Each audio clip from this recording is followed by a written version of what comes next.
अस्सलामु अलैकुम वरहमतुल्लाहि वबरकातुहू। नाज़रीन, जब हम 4 रकत फ़र्ज़ नमाज़ पढ़ते हैं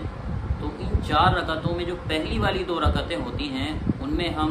अलहम्दो के साथ सूरत भी मिलाते हैं या 3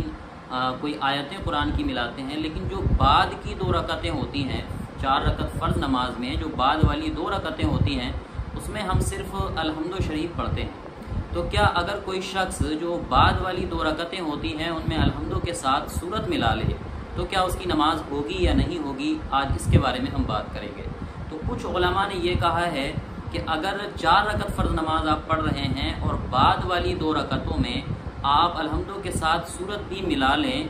तो आपकी नमाज हो जाएगी, लेकिन ये खिलाफ़े औला होगी। और बाज़ उलमा ये कहते हैं कि खिलाफ़े औला नहीं होगी बल्कि ये मुस्तहब है, अच्छा है कि आप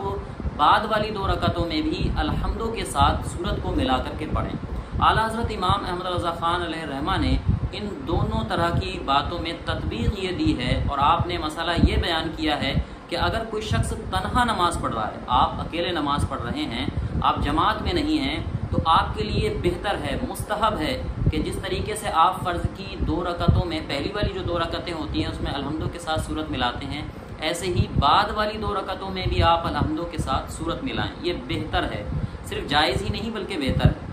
और अगर आप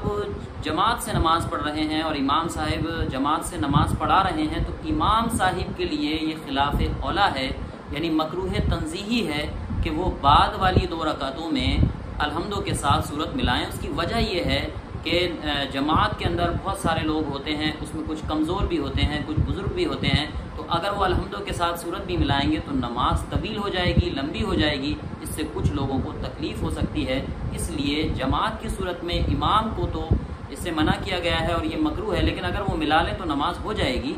लेकिन ऐसा करना उनके लिए बेहतर नहीं है। लेकिन अगर आप तन्हा नमाज पढ़ रहे हैं तो आपके लिए सिर्फ ये जायज़ नहीं बल्कि बेहतर है कि आप पहली वाली 2 रकतों में भी अलहम्दो के साथ सूरत मिलाएं और बाद की जो 2 रकतें होती हैं उसमें भी अलहम्दो के साथ सूरत मिलाएं। लेकिन अगर आप बाद की 2 रकतों में अलहम्दो के साथ सूरत नहीं मिलाते हैं तो ये भी जायज़ है, और जिस तरीके से आप नमाज़ पढ़ते हैं पहले से पढ़ते चले आए हैं उस तरीके से भी पढ़ सकते हैं।